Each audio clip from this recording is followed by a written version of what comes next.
A real forebear of the complicated watch has always been Patek Philippe.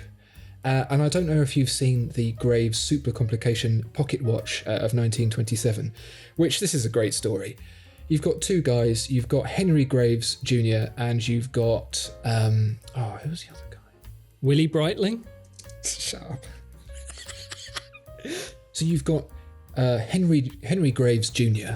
and you've got James Ward Packard, both businessmen who'd made a lot of money, who got into a bit of a competition with each other to see who could commission the most expensive watch. And you might remember we actually had a James Ward Packard Vacheron pocket watch. I see a lot of pocket watches in my time. You can't be expected to remember them all. It's the one that you nearly dropped. Oh, yeah. Oof. You know, when sometimes I'm reminded of this, there was this news story of a couple of lads, moving like I think it was a Steinway or something, a grand piano for a concert, and they dropped it and destroyed it, and it was on the news. And I just thought, wow, could you imagine having such a bad day at work that it made the news? And I often think about that when handling very rare and expensive pieces, just like, please don't make the news. Is that a thought that almost dropping the James Ward Packard Vacheron, does that come to you just as you're about to fall asleep? Yeah. Or while I am asleep, I'll just bolt upright and go, Packard! So James Ward Packard and Henry Graves Jr. are in competition, and they pitched Vacheron Constantin and Patek Philippe against each other, with Patek Philippe ultimately besting Vacheron Constantin with the Graves Super Complication pocket watch. And so since then, Patek Philippe has very much been about the head of its collection being just an insanium watch. And for now, that is the Grandmaster Chime. And the Furious 5? Something like that. This is the most complicated wristwatch, specifically wristwatch, that Patek Philippe has ever made. It boasts 20 complications. Now, if you'll recall, the Vacheron Constantin pocket watch that we spoke about boasted 23. So, But Patek Philippe specifically states that this watch takes... see if you can guess how long this watch takes to make in hours. In hours? In hours, yeah. It's 37 and a half in a working week. Less for you, probably, but... That's slander. I don't know, like 50,000 hours? That's not a bad guess.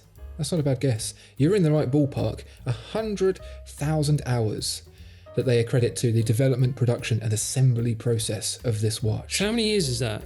Probably less than the other two, so it's probably not really actually of any note. I've got a feeling that's like 10 years. But 10 years of production. Imagine working on that for 10 years. That's a long time. Can you even remember what you were doing 10 years? I started Watchfinder 10 years ago. The trouble is, with any kind of creative endeavour, you get what I've heard referred to as the long middle, where you get an idea and you get that burst of excitement and you're like, oh, I can't wait to realise this idea. I've got so many great plans, and then you get into it and it's really exciting. And then you hit the long middle where it's just like, oh, I'm still doing this thing. I just really want it to be over because I'm getting new ideas about other things that I can't wait to start, and I just want to get this thing out the door. They're probably planning all the other watches they want to make. In the middle of that, they're writing screenplays, and they just can't finish this watch soon enough. Yeah, well, so what you're suggesting is, of that 10 years, there was 2.5 years of like fervent enthusiasm and activity, 5 years of noodling, and then another 2.5 years rushing to finish the homework before the deadline. Yeah, exactly. And then they slap that watch down on Mr. Stern's desk. It's done. 20 complications in a wristwatch. And then Vacheron says, 20, you say? How about 23? 6 barrels, time and tide. That must be pretty heartbreaking, 10 years of work. So this is specifically a chiming watch. There's a lot of complications around chiming which make it special. So even though it has less complications than the Vacheron, it's still worth noting for the number of different things it can do that revolve around sound. I mean, it can do everything except that find my watch thing. So it goes beep beep and you can remember where you put it. So it has the grand and petit sonnerie, which means it will tell you when the hours pass and when the quarters pass, which you might remember from your Casio, which you can't hear anymore. In fact, a note on that, Tom isn't dead. Thank you very, very much for all the people who thought that because Tom could no longer hear the chime of his Casio that he had passed away. He is very much alive and well, but just deaf in the high registers apparently. Yeah, I'd just like to clean that up as well. It's not because I'm old either. I can't hear high registers because of all my many years spent in a sludge metal band because I'm hardcore. just want to clear that up. It's not because I'm old. I think the age thing's a grey area at this point. Probably a bit of both. Back to the relevant watch. So this watch has the Grand and Petit Sonnerie. It has an alarm with a time strike, and it has a date repeater as well. So you can chime the date. I don't think I've ever seen that before. And is it distinctive enough a sound from the hours and the minutes and the quarters? And I'm guessing that you would press a button to listen to the date chime separate to the time chime. So if you want to hear the date, you don't have to sit through the time and be like, yeah, get onto it. The date. Right, yeah. Because there's a lot of buttons on it, and I'm assuming some of them relate to that. I'd like to have to sit through 30 chimes to find out it's the 30th. Ding, oh, it's the first. Ding, oh no, it's the second. Ding, oh no, it's the third. Oh. Could you imagine that in the queue for the post office? What's the date today? Right, hang on, yep. Right, it's at least the 12th. Well, it's at least the 13th.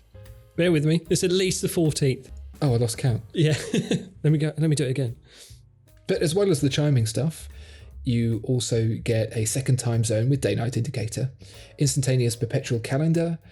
It's got the date on both sides, apparently, front and back. Day of the week, month, leap year cycle, 4-digit year display, 24-hour and minute subdial, moon phases, strike work mode display, strike work isolator display, alarm on off, crown position indicator, power reserve indicator for the movement and the strike work. So a lot of the complications are subsidiary complications to the main complications, but nevertheless, a rather nice use of real estate, I'd say. It's quite a tidy looking watch for 20 complications. And you want to know the real party piece of this watch? Go on. It flips around. You can wear it both ways. So you go, oh God, that's a really expensive watch. No, half that price, because sometimes you can wear it one way and sometimes you can wear it the other way. We've spoken about Patek Philippe and value. This is proper value. Definitely. Also, can you take it off and hold it and give it a real good spin? Give it a nice twirl. Which side am I going to wear today? Exactly, yeah. Love it. That's a good one. Well done, Patek. Yeah. 20. So what's the max number of complications we've seen so far? We've had 11 for the JLC. We've had 20 for the Patek Philippe. And we've had 23 for the Vacheron Constantin. I think we can beat that. What about the most complicated watch ever made? Bar none. That does sound like it might have more complications. Bar none. Bar none. Yeah, I don't usually pick up on subtleties, but the most complicated watch ever made sounds like it might have more complications than the other watches. Oh no, I was just saying the depth pressure value of it. Don't take it underwater. Bar none. Right, so the Franck Muller Eternitas. Franck Muller, they love a tonneau-shaped case, and they love a grand complication as well. So their credos is passion, precision, and innovation. And I'm sure you could apply that to all of the watches that we've seen. But Franck Muller do everything in-house. That's from the initial concepts, the making, the assembly, the manufacturing, the engraving, after sales, HR, got tea and coffee making facilities, everything's in there. And it's actually a very literal house as well, called Watchland. It's somewhere in Switzerland via Wes Anderson's brain. I think actually when they opened it for the first time, they christened it by swinging Wes Anderson into the side of it. Sounds creepy. No, it sounds like fun, actually. Oh. Because that's what Franck Muller is. Very serious watchmaking, but it feels fun. It sounds like the kind of fun your parents tell you to have. Yeah, it's true, actually, because, you know, the watchmaking's favourite beagle makes an appearance on one of their watches. Snoopy's in there. That's the sort of thing, isn't it? Go and watch Snoopy and have fun. Come on. Well, I like this watch especially. So, yeah, what we're talking about is the Eternitas Mega. Yeah, so sorry. Eternitas, there was the Eternitas 1, the Eternitas 2, the Eternitas 3, and then the Eternitas 4. And then they had the Eternitas, would you believe it, 5. And that was the point at which they decided to break that rhythm. I don't know if it's because it's the last one, but they're like, no, people just think the next one's going to be 6. No, it's not 6. It's mega. Well, I think it's because that's got to be it, isn't it? They can't possibly cram anything more on this thing. So we're up to 36 complications with this. 1,483 components. You got a tourbillon, a minute repeater, a split-second flyback chronograph, a perpetual calendar secular with a cycle of 1,000 years, including all the leap years, just to name but a few. This thing cost 2.7 million Swiss francs at the time of its release. I don't know what it is now, probably even rarer, even more valuable. There are 21 hands on the dial. Most of those are chronographs. It's a track watch, isn't it? You're timing, or it's for teachers to time 30 students. Or 21. Well, I have heard a little bit of controversy about this watch with regards to the number of complications, because you can count complications in different ways. You can count the hours, minutes and seconds as different functions. I would say that's one complication, that's the time. Yeah. So would I. But as I understand it, I think there is a little bit of, and I don't think this is exclusive to Franck Muller either, I think there is a little bit of cheekiness when it comes to counting the complications to squeeze an extra one out. It certainly looks like this watch has 36 complications. It seems to have 36 buttons. Yeah, it's completely Ramo. It's got all the chimes, Grand, Petit, Westminster, Black Gang chime. What I like best about it is the tourbillon cage really looks like the Time Machine from the film The Time Machine, the Samantha Mumba one. Oh, it does a little bit, like that kind of ye olde sledge sort of thing going on. Exactly, yeah. I'm glad that's your main takeaway from it. Yeah, come on. If I'm paying 2.7 million Swiss francs for it, I want to get a little bit of extra just for me. I do think we've gone in a very different direction here. At the cost of adding all of those complications, it's definitely legibility. I think there are some displays in there within displays that you would need a microscope to read. Some hands that are as long as they are wide, it's equally very impressive, but it's not going to be your go-to, I wouldn't have thought. This is to draw another car analogy, this is a bit like saying, oh yeah, we filled your car with all the tech, it's brilliant. Oh, where's the sat-nav? Oh, it's in the boot. Yeah, right. Great. So this thing can keep time for 1,000 years as well. Hence the name Eternity, which is pretty danged impressive. I'm not sure who that's for. It's just a pretty cool thing to put on the box, isn't it? Maybe if Elon Musk figures out the secret to eternal life, he might upgrade to this. Yeah, maybe, yeah. You have to wind it every day, I'm assuming. It takes ages to wind. It takes 100 years to wind it. Well, we've just had a look at the most complicated watch ever made. And I wonder where there is left to go. So I will raise you with the most complicated watch ever made. Is this news just in? No. Oh. I think this is more a case of Franck Muller haven't updated their website yet. Right. So if Vacheron Constantin weren't satisfied with making a wristwatch that is more complicated than Patek Philippe's Grandmaster Chime, they have also made another watch that is the most complicated ever. And this is a pocket watch. So this is an old grudge match. Looking back to the Henry Graves watch of 1927, it's held that grudge all this time. And it's finally gone, no, this is like, when someone says something to you and you go, and then later on you think, oh, do you know what I should have said? I should have said this and it would have been really cool. I have that every time we finish a podcast. I wish I'd read that press release. Well, you can record a bit more and then add it in later. Well, do you know what I think? I think extra thing. Yeah, I could do. So this is the reference 57260. And I'm saying that in that way because it is a celebration of 260 years of the brand's existence, Vacheron Constantin's existence, and it has 57 complications. Right. 57. That's a lot. Granted, they do fit that into a watch that is 72 millimeters in diameter and 36 millimeters thick, but nevertheless, this is an absolute powerhouse of mechanical innovation. Can you list them all 5 times fast?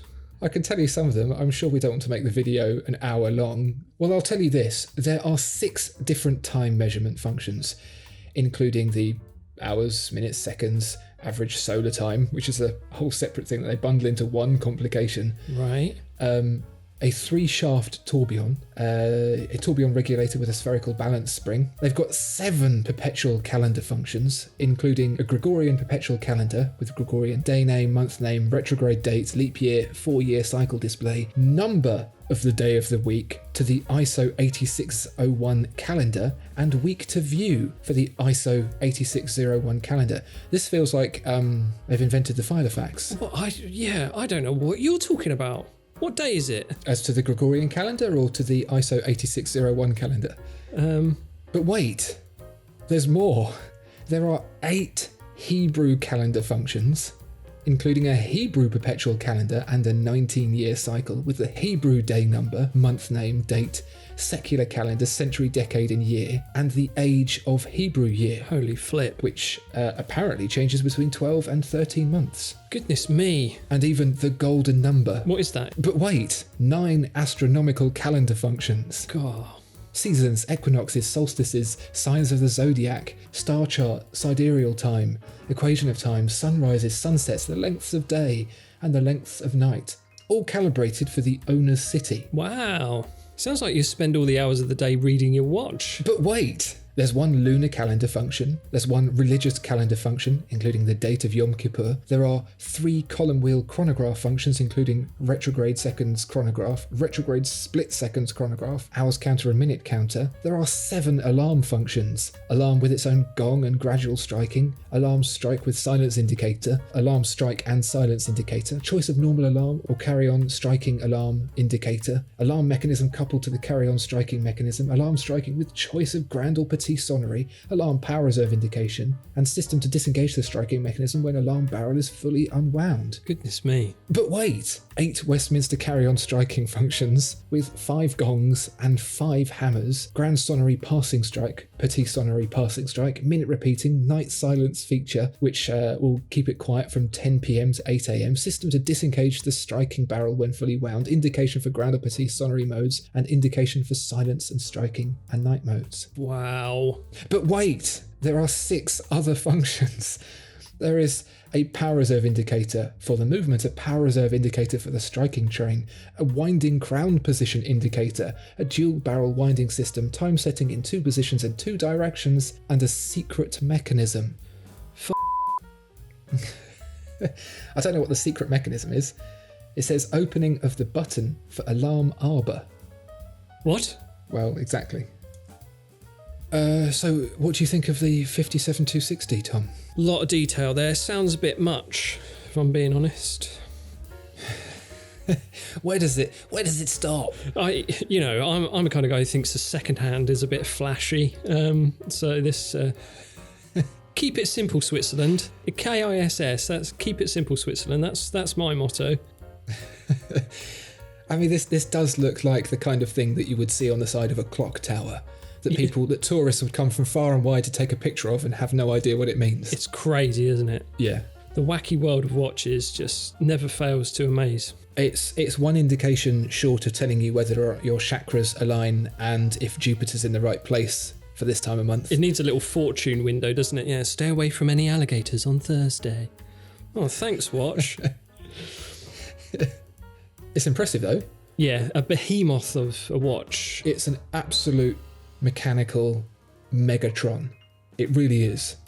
It is the answer yes to the question, how many complications should we make? It's like going into a restaurant and saying everything on the menu.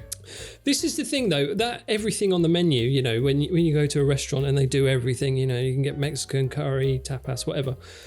Is it a bit like they do nothing well? Oh, yeah. You go to that restaurant, they do all of the continents for food. And you just know at that moment when they say that you're getting food poisoning. Are you going to be late with this watch? Is that what you're saying? There's somewhere in the world there is an owner of this watch. I'm sure they aren't making in fact, I think this is a one-off piece, and it may not have even been made for a person. It may just be sitting in the hallowed halls of Vacheron Constantin. But if this watch were owned by a singular person, that person is still stood there to this day trying to work out what time it is. But good luck to them. Even if looking at it is like looking into the Ark of the Covenant and will be the last thing you ever do. Yeah.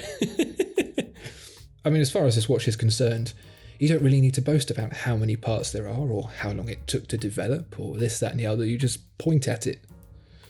You go, look at the watch. Sorry, you've got a question. Look at the watch. That's all you need. But yeah, I mean, this is a singular piece, isn't it? There's only one of these. Yep. And even if there wasn't, even if they had made more, it's still singular. It's standalone in its execution and what it can do. Yeah, it's incredible. And I expect if they did ask the watchmakers to make a second one, they'd probably say no. Yeah. Do you know what this reminds me of? Once, a few years ago, I got the opportunity to go to Venice and they had a Leonardo da Vinci display on. And I got to see the Vitruvian Man. Oh, yeah. That's how you say it, isn't it? The guy in the gyrosphere getting pushed down the hill. Yeah. Whoa! And I expect seeing this is probably something like seeing that. When you actually see it for real in front of you, there's probably something quite awe-inspiring about it that leaves you feeling a bit speechless. Because there are certain creations in the history of humanity that hit a level of notoriety that is it. That is the thing that marks an accomplishment in human achievement. Yeah. And I have a feeling that this is one of those. But it's understated, isn't it? Like Vacheron Constantin is not on the tip of everyone's tongue, is it? This is buried treasure. I feel like it's, even just to know about it is cool. Yeah, I agree with that. There's certainly not enough people talking about the achievements of Vacheron Constantin. Or watchmaking in general. Oh, if more people like and subscribe, then perhaps the YouTube algorithm will make them aware. Yeah, spreading the word of mechanical mayhem that is watchmaking. Well, let me take you from that absolute pinnacle of human history and achievement to something perhaps a little less important, but equally fun. This is probably one of the most interesting complications that does absolutely nothing for no real reason that I've ever seen. Right. I'm going to caveat this from the start that I actually really, really like this, even though it is utterly pointless. This is the Jacob & Co. Bugatti Chiron tourbillon. And you have a tourbillon, you have the time, you have power reserve indicator and stuff like that. But what I absolutely love is they've gone to the effort of making a sapphire engine like you would see in the Bugatti Chiron. They have a W16, a 16-cylinder engine, and it's just in the middle of the watch, and it works, and it operates with the time. Now, this is an example like that Harry Winston, what's the point, but I'm glad they did it. This is an example of that kind of watchmaking where someone said, meh, Yeah. let's do it. Why not? Let's make an engine in a watch that does nothing but looks really, really cool. Yeah, it's bonkers, isn't it? I love it. But I mean, you say it's pointless. What, it doesn't even tell you where the moon's at or anything? Oh no, you don't know if Jupiter's pointing in the right direction, or if the water level's at the right height, or whether or not you should put the rubbish out. It is just a visual display of mechanical ingenuity. Just those cylinders popping. Can you rev it? That'd be With good. the crown?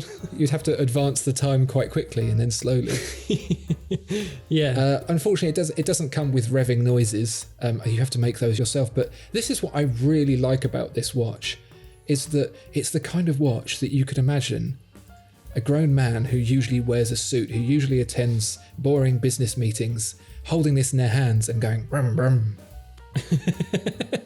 Exactly, yeah. These are just executive toys, aren't they? All these complications. You might say there might be a lot of people who say that Jacob & Co. is the antithesis of fine watchmaking. I don't necessarily agree with that. Who says that? People. How dare they? But ultimately, all of this watchmaking, every single complication in every single watch that we've seen, is about just that childlike factor of entertainment. Yeah. No one needs any of this stuff, but I think we can enjoy it all equally. Agreed. But from the most traditional and most complicated to the outright wacky and wonderful. If you, dear viewer and listener, have seen any complicated watches that you think deserve a mention, that have done something particularly special, pop a comment down below and let us know. But until then, we're going to try and unwind our brains from the absolute maniacalness of these crazy, crazy watches and go and have a little lie down. See you next time. Bye.